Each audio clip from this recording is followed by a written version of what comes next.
Welcome to EPG Pathashala. I am K. Rajan from the Department of History, Pondicherry University. Today, our subject matter is on Indian culture. The paper which we are dealing today is on art and architecture of India. And the module that is on Pallava and Pandya paintings. The reason for selecting the Pallava Pandya painting is both are contemporary in nature. That's why we have clubbed this Pandya and Pallava dynasty together. The purpose of this paper or the module is that to know about the introduction of mural paintings in Tamil Nadu, to understand the theme and technique involved in the execution of these paintings, to understand evolutionary process involved in the paintings, to estimate the impact of Pallava paintings in other parts of Tamil Nadu. That means we are having an impact in Pandya dynasty. So, of these two paintings, let us take Pallava paintings first. The Pallavas ruled the Tamil Nadu between 6th and 9th century AD in Thondai Mandalam, that means northern part of Tamil Nadu, is considered as one of the important cultural changes witnessed in the Tamil society, particularly in the field of art and architecture.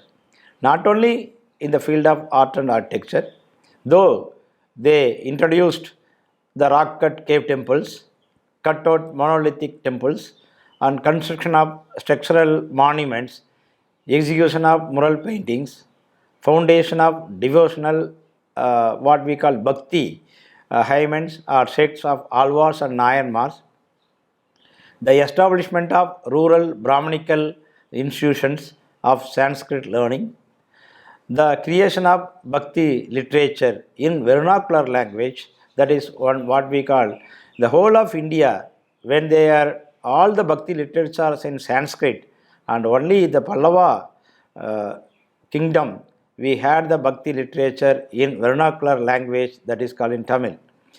Then relationship based on the ritual purity and the establishment of Chakravartin model of kingship, what they call Devaraja cult, over a territory of diverse people are considered as a hallmark of Pallava rule.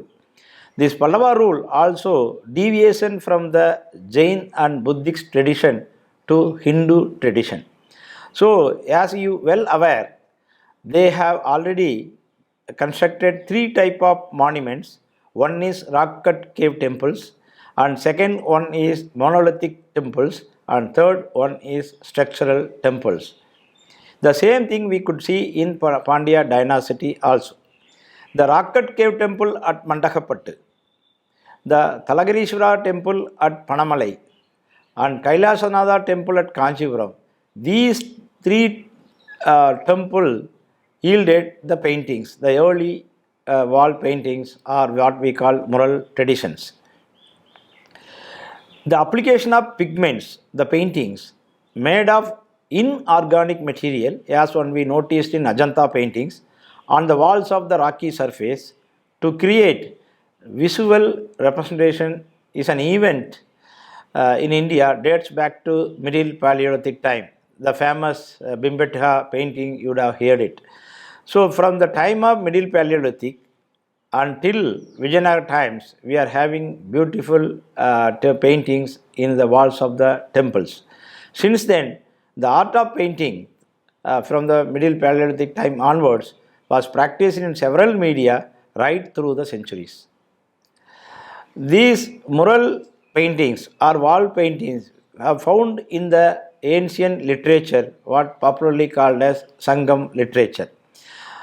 The Sangam literature, Patinappalai, Madurai Kanji, and Nedunal Vadai give vivid picture on the existence of paintings on the walls of palaces and Jainapalli, what they call Amanarpalli.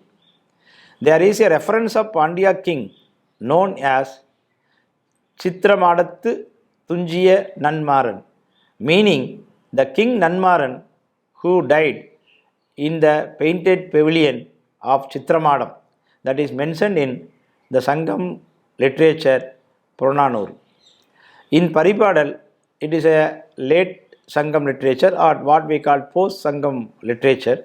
The poets Kundram Bodhanar and Nappannanar provide graphic reference on the paintings executed on the walls of the Mandapa, what they popularly call Eluthu Nilai Mandapam. Here, the Eluthu stands for painting of a Murugan temple at Tirumbaragundram, where we are having a beautiful rock cut cave. So, the murals in Sangam or the post Sangam period, there are several terms have been used, such as Kannul Vinayar, Vallon, and Ovian, and Vittahar to denote a painter. And in the same way, Ovam or Ovium or Chitram were used to denote paintings. One of the epics, that post-Sangam epics, Mani Mehalai, gives a reference on Ovia Chennul, a treatise on the theory and practice of painting. Though this Ovia Chennul is not available today, but it's the very reference of this literature clearly shows that there was a painting during the time. The art of painting was admired, and the good paintings were equated with beautiful women in many of the literature. The graceful woman is known as Oviyappavai or Punaya Oviyam. These references are clearly points to the existence and the continuity of the painting tradition from the time of prehistoric. In the early medieval times, the aesthetic and auspicious values of the murals, what we call Bitti Chitra.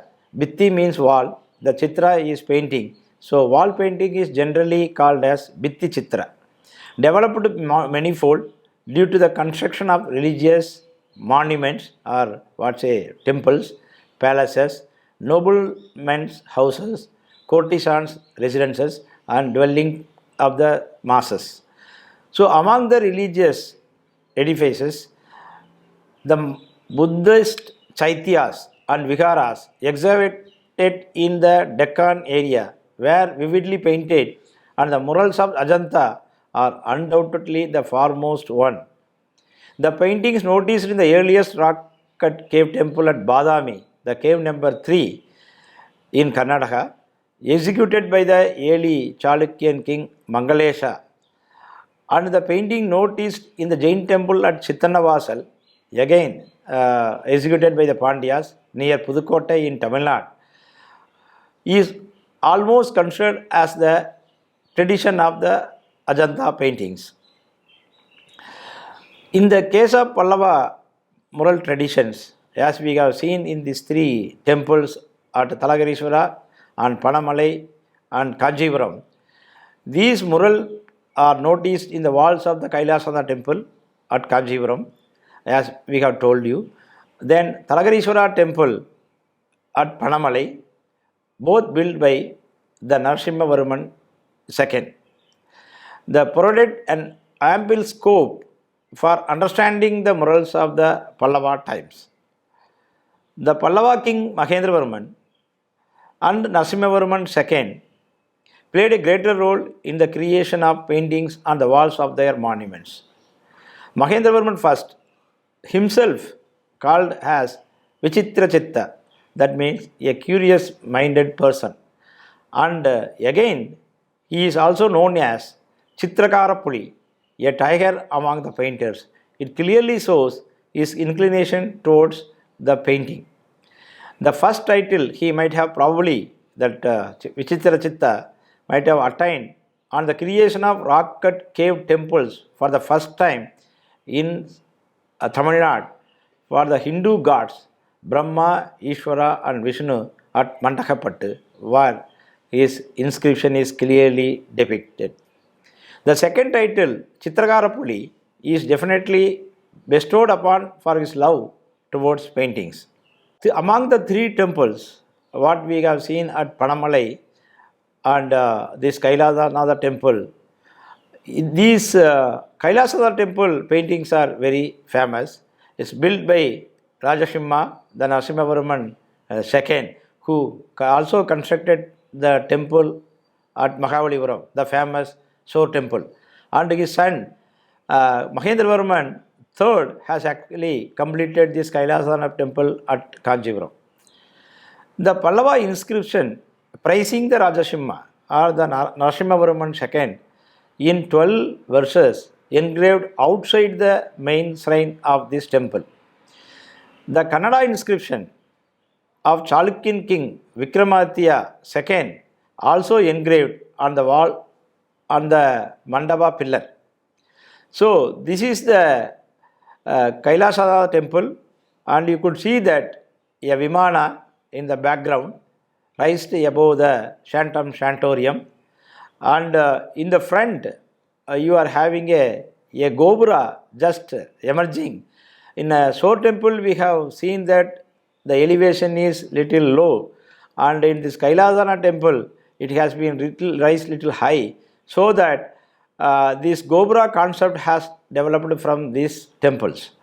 And you could see that on the small or big temples, the Prahara wall, on the top of the Prahara wall, we are having a Shikara on, and it is all written in a Dravidian architectural style.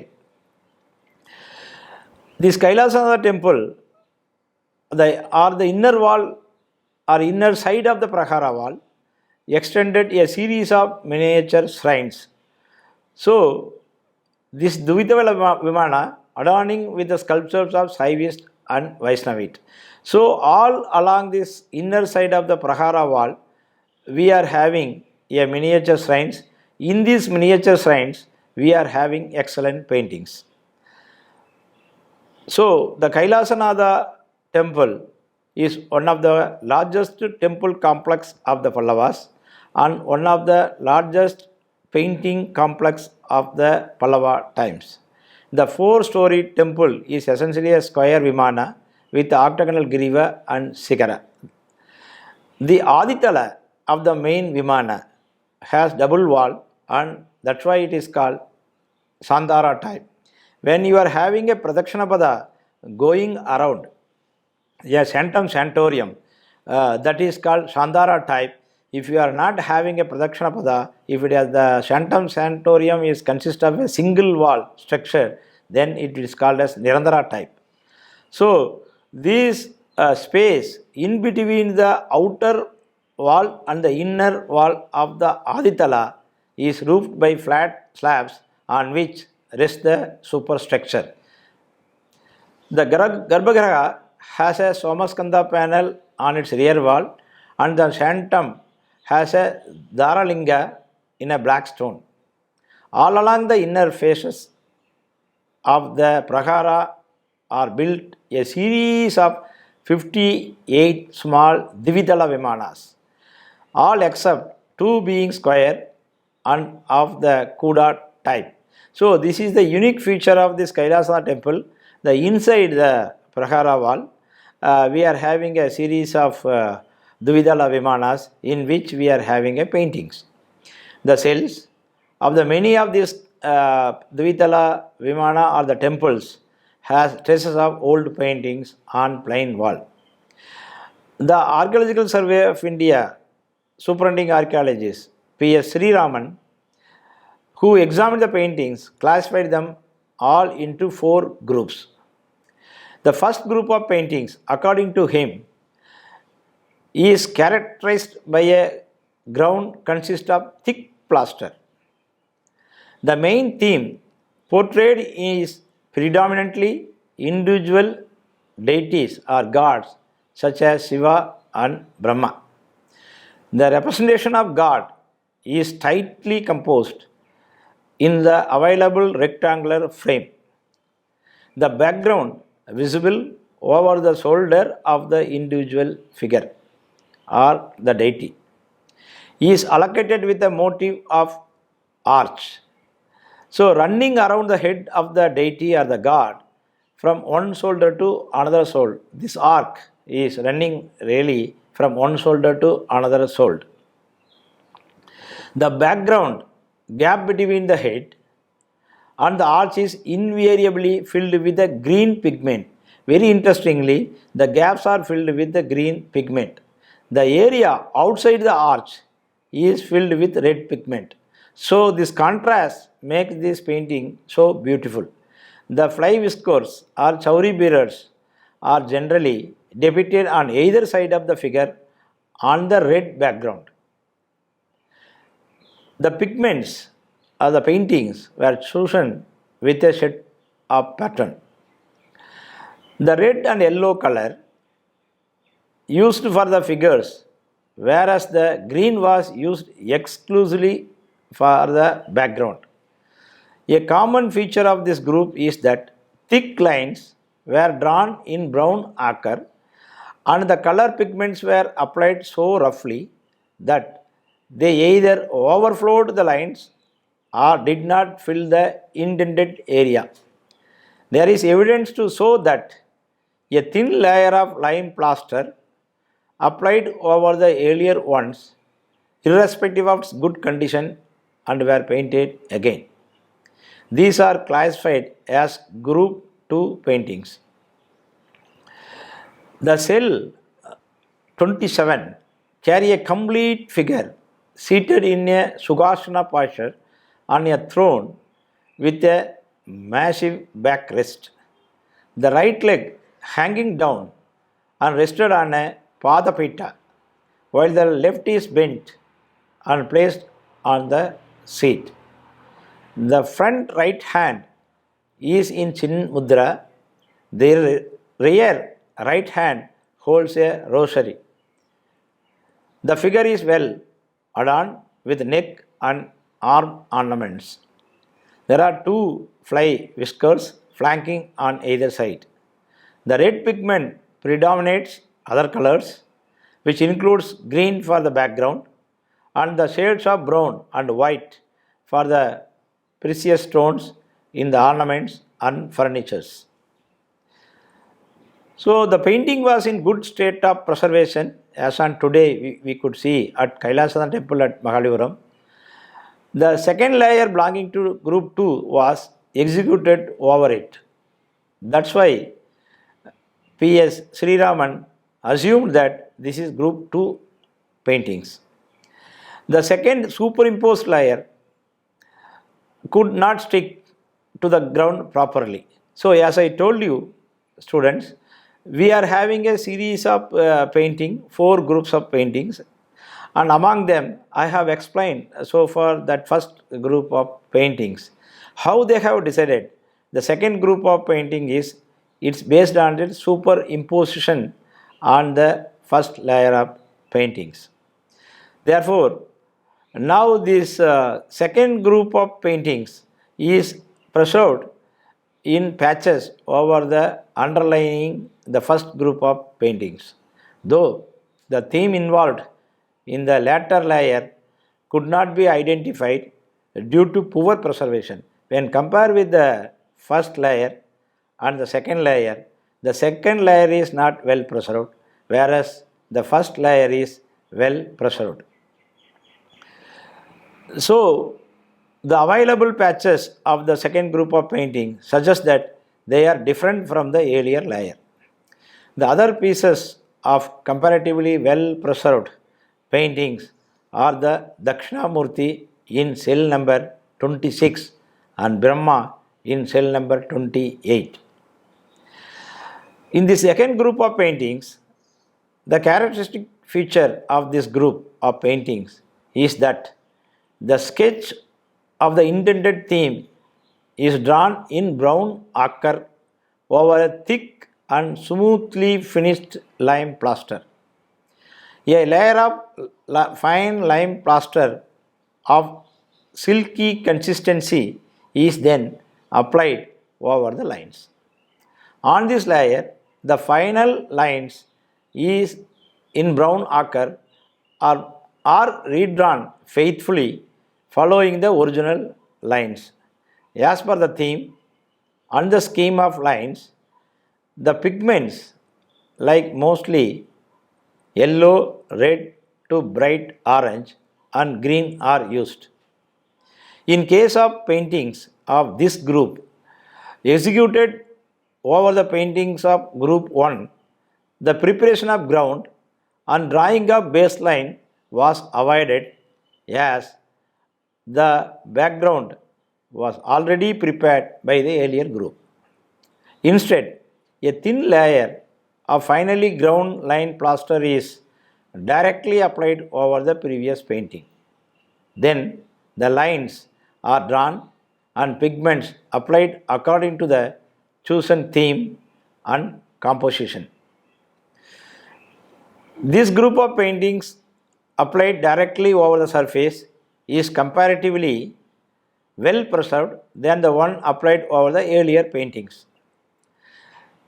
The themes adopted over the group 1 paintings are difficult to ascertain as the painted layer of group 2, the superimposition layer, has fallen completely, leaving behind the fragments still clinging or into or on the bottom of the earlier layer. The paintings applied directly over the surface, mostly representing Somaskanda as we can see in Pallava art.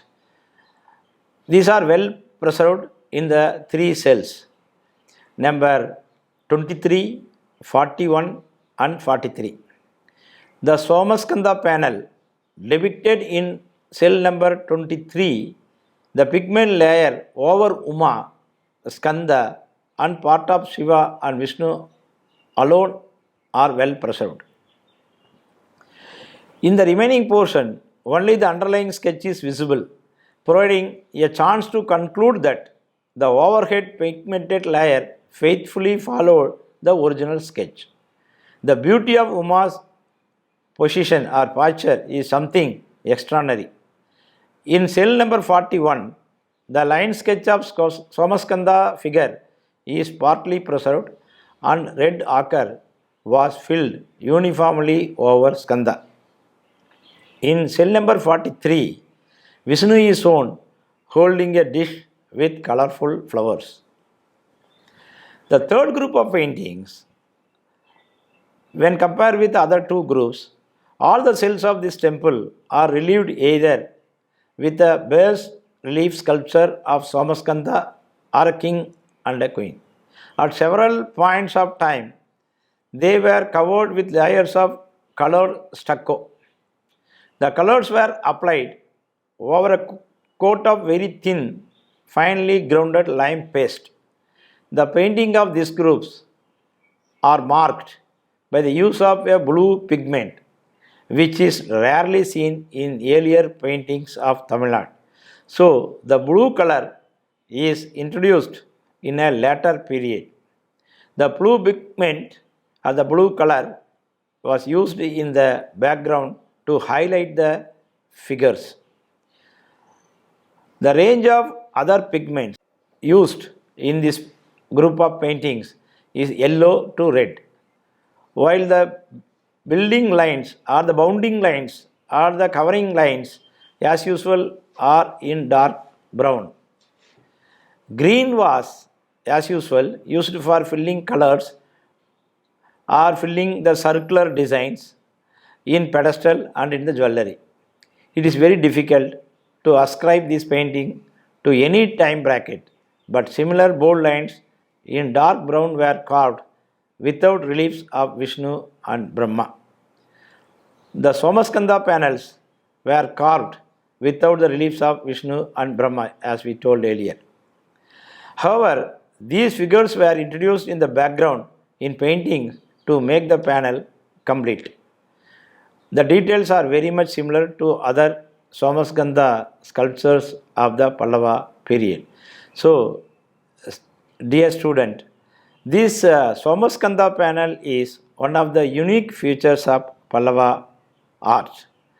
Either it is in a sculptural panel or in a painting, this Somaskanda panel is clearly used in the rear wall of the temples. So, the linga or what the worshipping linga has not been installed in the early Pallava temples. So it seems that the Somaskanda panel predominate the scene of early Pallava art.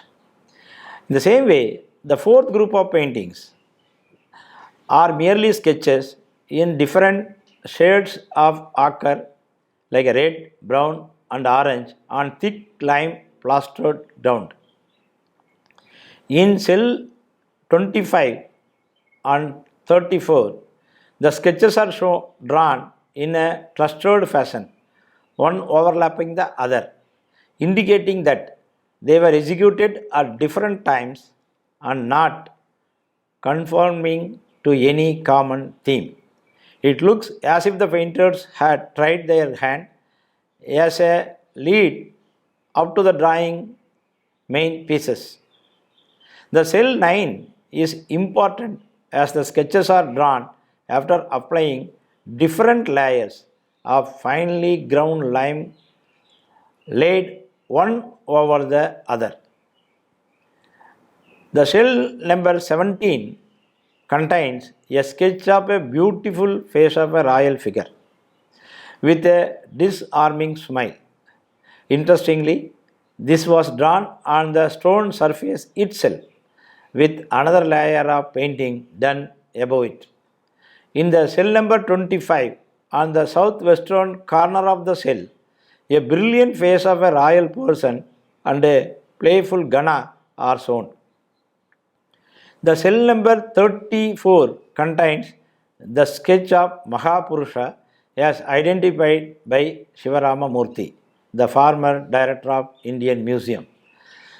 So, if you take three temples as a student, I would like to again emphasize that there is a Kailasanatha temple at Kanchipuram, Thalagirishwara temple again at Panamalai, and these two temples are having beautiful paintings. The east facing Thalagirishwara temple at Panamalai was built by Narasimhavarman II, the Rajasimha, the man who constructed the Kailasanath temple as well as the shore temples. At the top of hillock overlooking a massive irrigation tank. It is essentially square on plan, both its base and talas. The Aditala has similar or smaller oblong shrines with cells attached to the middle of the southern, western and northern side over the corresponding offset extension of Adhisthana. The fragments of paintings are preserved on the walls of the northern sanctum, probably the sole representation of otherwise well decorated temple. It depicts the great Samhara Tandava of Shiva with all the 8 arms in movement with one of the left hand stretched vertically upwards. This many have taken to be Lalata Tilaka posture. Many of the scholars, since the left hand is stretched vertically upward, they felt that it is a Lalata Tilaka posture. Similar Samhara Tandava posture is observed in the Kailasanath temple at Kanchipuram also. On the main wall of the shrine, Parvati is witnessing this magnificent performance, depicting Parvati in an extremely relaxed posture while watching the cosmic dance of Shiva is also seen in Amaravati sculptures and also in Ajanta and Chola paintings. The colors in this fragment are vibrant. Interestingly, blue was used as filler, as we have seen in Kailasanath temple. Red used for tinting the matted hair of Shiva is simply a brilliant execution. The shading of Shiva's or Devi's face is in mild green, resulting in the desired result. The lines are rhythmically flowing, definitely representing the work of a master painter. The use of arches in the background indicates that this painting may be coeval with group 1 of Kailasada temple because the arch is running shoulder to shoulder as we noticed at Kanchipuram, and therefore it belongs to the earliest phase of Pallava paintings. Though meagerly preserved, the remains of the Pallava murals seen at the above mentioned temples strongly reflect the momentum in mural activity. This could not have been possible but for the strong patronage of the rulers. Secondly, the quality of lines and treatment of colors indicate a very high standard, and the technique is completely different to that of Ajanta, which clearly indicates the painters of Ajanta had a very limited role to play here. So there are, as I told you, students, there are two type of paintings. Both are contemporary. There is no much difference between the Pallava paintings and the Pandya paintings. The Pallavas, who are occupying the northern part of Tamil Nadu up to the southern Vellar, that means near Pudukkottai region, and the people who are occupying the south of the Vellar and these up to Kanyakumari, they were the Pandya rulers. Literally speaking, there is no much difference between the Pallava painting and Pandya painting because both are contemporary in nature. These Pandyas who re-established their kingdom after the Sangam age Pandyas, after overthrowing the Kalabras, according to the Velvikudi copper plate, under Kadungon, the famous Pandya king, sometime in the 6th century AD. As contemporary to the Pallavas, the later Pandyas excavated many rock-cut cave temples in the region south of river Kaveri. Though their mutual or interest or the mural paintings are limited in nature to the rock-cut cave temples excavated at Chittanavasal near Pudukkottai, dedicated to Jain centers, or carries the excellent mural paintings of the Pandyas. The cave temple known as Arivar Koil, because of this Jain connection, is dedicated to the Hargats, that means Jain. An inscription of the 9th century AD engraved on the rock by the side of the cave temple indicates that the cave temple was definitely enlarged to its present form and was decorated with murals during the reign of Pandya king Sirimara Sirivallabha, also called Avani Shakara, by the Jain Acharya Ilan Gaudaman from Madurai. So the Pandyas have followed the Jainism and also the patronized Jainism, but in the Pallavas, early Pallavas, they patronized Jainism and then moved to the Saivism, or what we call Hindu tradition. The cave temple has paintings on the ceilings of the Garbhagriha, Ardha Mandapa, facade pillars, and under surface of the beams. If you could see that Chittanavasal temple or the Jain temple is one of the most interesting mural paintings of the South India. The paintings on the Garbhagriha depicts a canopy of a carpet pattern over the images. The subject matter of the geometrical pattern is the Dharmachakra, in which pairs of Gautama Ganadharas are grouped in places formed by meandering bands and superimposed by a pair of lines. The subject matter is Dharmopadesha of the Tirthankara. More importantly, the Ardha Mandapa depicts in a grand manner the scene of Samsarana, and this Samsarana is found full of lotuses, birds and animals, all enjoying the warmth of the cool water. On another face of the southern pillar are depiction of Pandya king, the Siri Vallabha, or Sirimara Sirivallabha they call it, leading his queen to see the Madurai Acharya, the Ilang Gaudaman.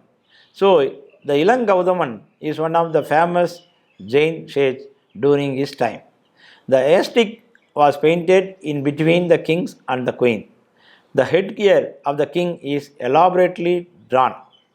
Interestingly, this painting was vandalized immediately after its completion by a vandal who subscribed or who engraved his name in the characters of that time. It shows the vandalism is not new, and the vandalism is even happened in the time of 8th century and 9th century AD also. Today, this is a part of epigraphical record for us. On the undersurface of the beam, there is a brilliantly drawn figure of Hamsa with a flowing tail. So that way, this Pandya and Pallava contribution to the mural paintings is enormous. This painting tradition has been continued during the time of Pallavas. That way, these mural paintings, starting from Middle Paleolithic times, we are having a long tradition in India. The concrete evidence for the existence of paintings could not be traced till 6th century AD because we don't have any Hindu temple before 6th century AD. That means a structural temple. The emergence of Chalukya or the Pallava and Pandya dynasties in South India witnessed the royal patronage of mural paintings. The paintings observed in the rock cut cave temple at Mantakapattu and in the structural temple at Kailasanath temple at Kanchipuram and Talagirishwara temple at Panamalai, and also during the time of Pallavas, and also the paintings at Chittanavasal near Pudukkottai is the marvelous pieces of Indian paintings. So the contemporary Pandya ruler or the Pallava rulers extended their patronage in creating beautiful paintings in the rock cut caves and also the structural temples. The excellent paintings witnessed in all these monuments show the continuity of the tradition over the centuries. Thank you.